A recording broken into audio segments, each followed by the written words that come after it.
Alright, so now we are going to start with acid based criteria, जो हमने अपनी ही एक उसके लिए क्राइटेरिया बनाया है, ठीक है। तो एसिड बेस्ड क्राइटेरिया की बेसिस के ऊपर देखें, पर्सन बेस्ड, फिर इनकम और चार्जेबिलिटी बेस्ड। अगेन मैं कह रहा हूँ कि ये आपकी अंडरस्टैंडिंग के लिए, ठीक है, लॉ नहीं कहता, ठीक है। ज़ाहिर है आपको अगर 16 चीज़ें 17 चीज़ें एक साथ बता दी जाएँ, 15 चीज़ें एक साथ बता दी जाएँ, तो it will be difficult for you to remember.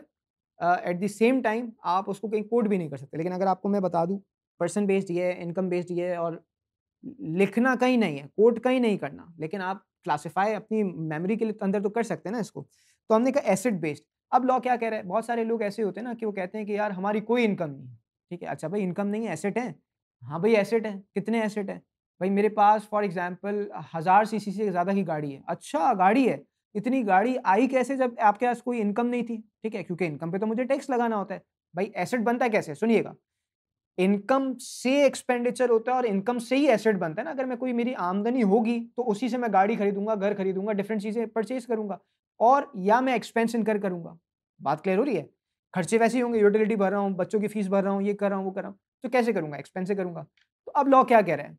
Law यहाँ पे ये बात कह रहा है कि आपका जो एसेट बेस्ड क्राइटेरिया है वो क्या होगा।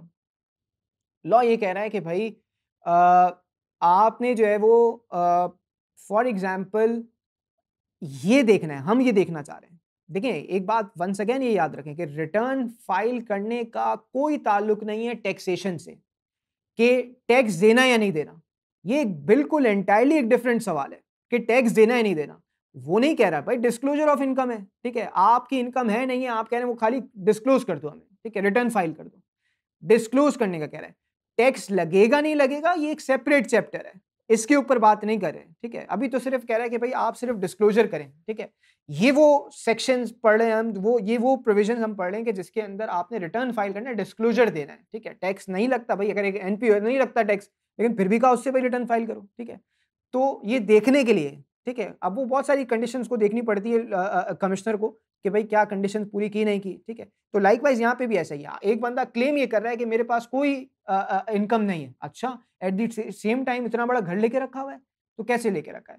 तो इसी वजह से इसने यहाँ पे ये प्रोविजन जो है वो डाला है। तो एसिड बेस्ड के अंदर उसने क्या कहा? उसने कहा कि भाई owns a motor vehicle having engine capacity above 1000 CC से ज्यादा की अगर आपके पास गाड़ी है, ठीक है, ओन्स ओन्स खुद की, किसी की दी हुई नहीं, एम्प्लॉय की, एम्प्लॉयर की दी हुई नहीं। एम्प्लॉयर कहता है ना चला लो, भेजाओ, जब तक मेरे एम्प्लॉय गाड़ी यूज करो।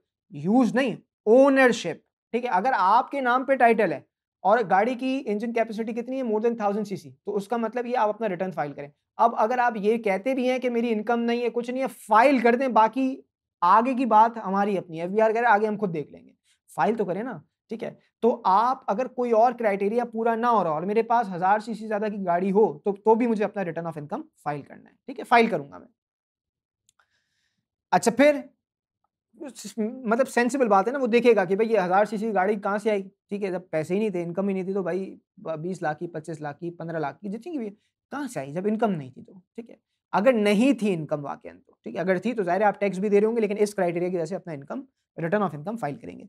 अच्छा, और उसने कहा भाई आप इमूवेबल प्रॉपर्टी ओन करते हो। इमूवेबल प्रॉपर्टी यानी खाली लैंड या बिल्डिंग की जो जगह होती, घर, फॉर एग्जाम्पल घर ओन करते हैं, कितना हो, with a land area of 500 square yards or मोर, ठीक है, 500 स्क्वायर यार्ड्स और मोर का एरिया हो, या फिर आपका कोई फ्लैट हो, ठीक है, फ्लैट कितना हो उसके लिए कोई एरिया उसने नहीं बताया, यानी इमूवेबल प्रॉपर्टी हो, इमूवेबल प्रॉपर्टी लैंड और बिल्डिंग जिसका एरिया 500 स्क्वायर यार्ड्स और मोर हो, और या फिर फ्लैट ओन करते हो आप। अच्छा कहाँ ओन करते हो? उसने कहा देखो 3 एरियाज बता रहा हूं। इस्लामाबाद में ओन करते हो, अगर मेरे पास इस्लामाबाद में फ्लैट है, इसका मतलब चाहे इनकम हो ना हो, मुझे इस कंडीशन के ऐसे रिटर्न फाइल करना है, ठीक है।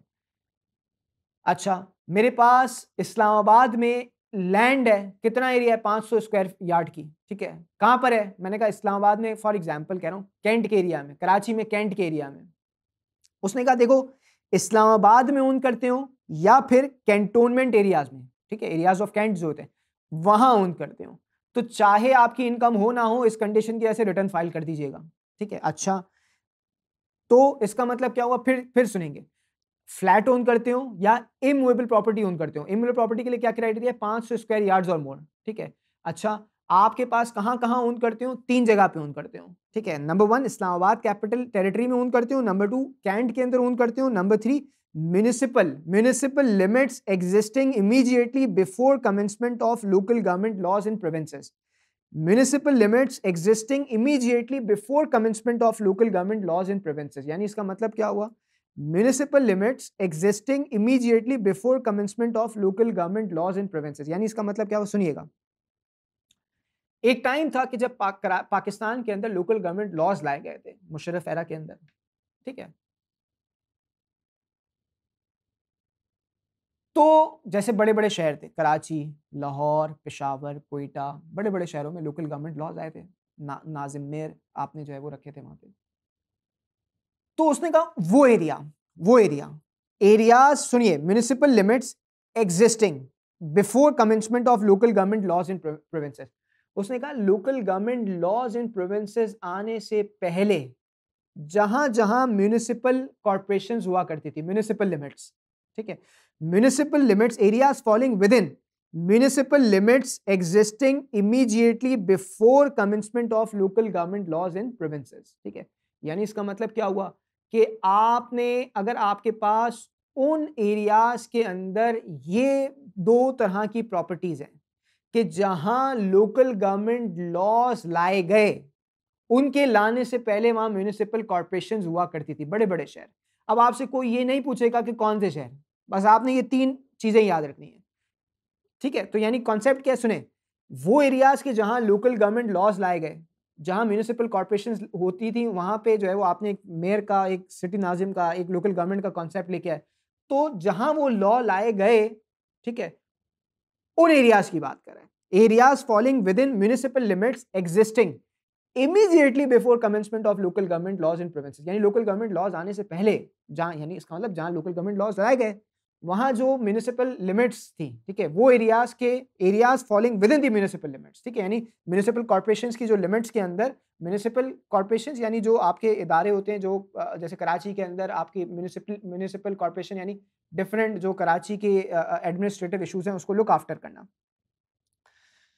तो वो शहर कौन से बड़े शहर? क्या कोई ये पूछ सकता है आपसे कि कौन से शहर है? नहीं भाई, ये नहीं पूछ सकता। आपसे सिर्फ 3 चीज़ें पूछ सकता है कि क्या मुझे फॉर एग्ज़ाम्पल इमूवेबल की बेसिस पे इमूवेबल प्रॉपर्टी रखता हूँ और मैं फ्लैट रखता हूँ, तो मुझे कब रिटर्न फाइल करना है? उसने कहा अगर आप इमूवेबल प्रॉपर्टी रखते हैं जिसका एरिया 500 स्क्वायर यार्ड्स और मोर हो, या आप कोई फ्लैट ओन करते हो। कहाँ ओन करते हो? 3 जगह पे, बोले मेरे साथ। नंबर 1 इस्लामाबाद में, नंबर 2 एरियाज़ ऑफ कैंट में, number 3 areas falling within municipal limits falling before commencement of local government laws in provinces. 3 जगह पे, ठीक है, जहां लोकल गवर्नमेंट लॉज लाए गए वो area.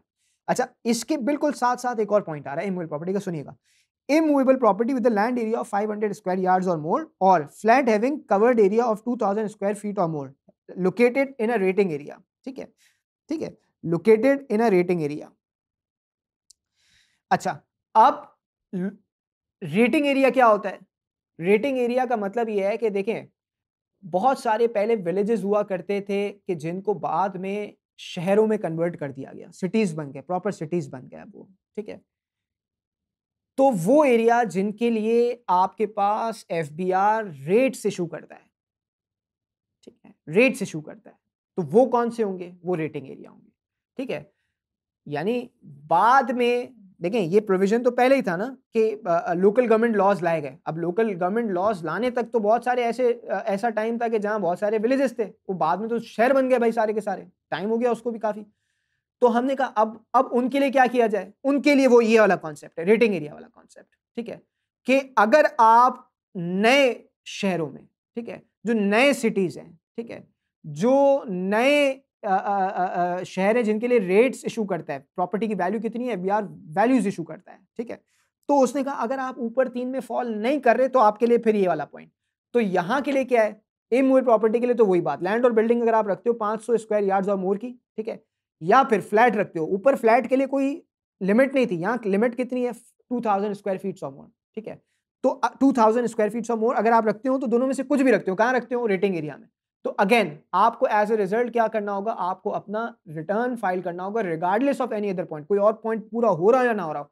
Once again I am repeating, no one can ask you कि भाई आपके पास जो है वो कौन से शहर का इस कौन सी लिमिट में फॉल करेंगे, ठीक है। हाँ, ये जरूर पूछ सकते हैं आपसे कि इमूवेबल प्रॉपर्टी की वजह से मुझे कब रिटर्न फाइल करना है, ठीक है? तो रेटिंग एरिया में और ये कोई नहीं पूछेगा कि रेट्स कौन से शहरों, अब शहरों के नाम तो 50,000 शहर है, तो हम नाम थोड़ी याद रख सकते हैं उसके, ठीक है? तो हमने कहा भाई इसका मतलब क्या हुआ, 3 चीज़ें हो गई, सुनिएगा। एसेट बेस की वजह से अगर मैं मोटर व्हीकल ओन करता हूँ having engine capacity more than 1000 CC, ठीक है? नंबर 2, अगर मैं इमूवेबल प्रॉपर्टी ओन करता हूँ, सुनिएगा, पहला इमूवेबल प्रॉपर्टी का क्या क्राइटेरिया, इमूवेबल प्रॉपर्टी ओन करता हूँ 500 स्क्वायर यार्ड्स और मोर की, या फ्लैट ओन करता हूँ, कहाँ ओन करता हूँ, 3 जगहों में। वो 3 जगह कौन सी, इस्लामाबाद, कैंटोनमेंट एरियाज या areas falling within municipal limits falling before commencement of local government laws and provinces, ये 3 जगह, ठीक है? ठीक है, जहां लोकल गवर्नमेंट लॉज लाए गए वो वाले शहर, यानी पुराने की बात करें, पुराना, काफी पुराना प्रोविजन है। अच्छा भाई, बाद में क्या हुआ, बाद में लोकल गवर्नमेंट लॉज तो 2000 के टाइम पे, बहुत काफी टाइम हो गया उसको लाए हुए। तो हमने कहा कि भाई अब आपका रीसेंट क्या है, बहुत सारे विलेजेस सिटीज बन गए, उसके लिए क्या होगा? तो उसने कहा भाई अगर आप कोई फ्लैट ओन करते हो, ठीक है, कितना फ्लैट ओन करते हो, 2000 स्क्वायर फीट और मोर, अगर आप कोई इमूवेबल प्रॉपर्टी ओन करते हो हैविंग मतलब आपका जो area of 500 square yards or मोर, कहाँ ओन करते हो, रेटिंग एरिया में, तो एज अ रिजल्ट क्या होगा, आपको अपना रिटर्न फाइल करना है। तो 3 क्राइटेरिया हो गए, ठीक है, मेरे साथ हैं।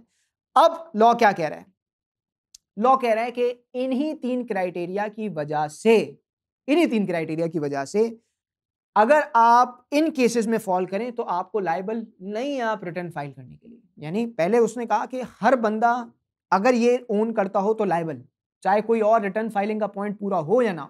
लेकिन फिर उसने एक्सेप्शन दी इनकी भी कि अगर आप ये ओन करते हो और साथ में आप इन नीचे पर्सन नॉट लायबल की लिस्ट में फॉल कर जाएं तो फिर आप रिटर्न फाइल मत कीजिएगा, ठीक है? वो कौन से लोग हैं? If the following person own the assets mention above then they shall not be liable to file return of income. कौन कौन? विडो, ऑर्फन यानी बेवा, orphan below 25 years of age, अगर आप यतीम है, ठीक है, अगर कोई यतीम है जिसकी पास ये प्रॉपर्टी है और 25 साल से उसकी एज कम है तो आप नहीं करें।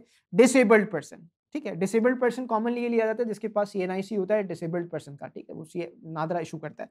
अच्छा, या नॉन रेसिडेंट पर्सन, अगर आप नॉन रेसिडेंट पर्सन है और आप ये प्रॉपर्टीज पाकिस्तान में ओन करते हैं तो सिर्फ इस वजह से कि आप जो है वो ये प्रॉपर्टीज ओन करते हैं, you are not suppose to file your return of income. इसका एक टेक्निकल रीजन भी है नॉन रेसिडेंट को यहाँ एक्सेप्शन देने का, ये वेल्थ स्टेटमेंट के प्रोविजंस में लिखा हुआ है, टेक्निकल रीजन है कि कब सिर्फ रेसिडेंट को वेल्थ स्टेटमेंट फाइल करनी होती, नॉन रेसिडेंट को तो करनी नहीं होती, तो उसको एक इम्यूनिटी बेसिकली दी है, तो ताकि लोग यहाँ इन्वेस्टमेंट भी कर सकें। और वैसे भी नॉन रेसिडेंट की फॉरेन सोर्स इनकम तो पाकिस्तान में जो है वो टैक्सेबल होती नहीं है, ठीक है, ये खैर अलग अलग बातें हैं सारी।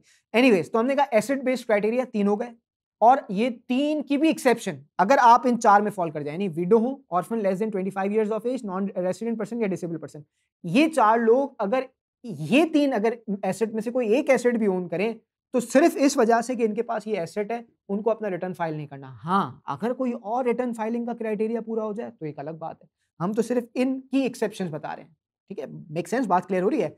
यानी कि अगर मेरे पास रिटर्न फाइलिंग का कोई और क्राइटेरिया पूरा नहीं होता, मैंने कहा भाई एसेट बेस्ड बताओ, मेरे पास एसेट है, मैंने कहा हाँ है, क्या है भाई, मेरे पास जो है वो फॉर एग्जांपल व्हीकल है मोर देन 1000 सीसी, पाकिस्तान में, यस पाकिस्तान में, अच्छा भाई रिटर्न फाइल करना पड़ेगा। आप क्या नॉन रेसिडेंट है? मैंने कहा यस मैं नॉन रेसिडेंट हूं, तो नहीं करना पड़ेगा। बात क्लियर हो रही है?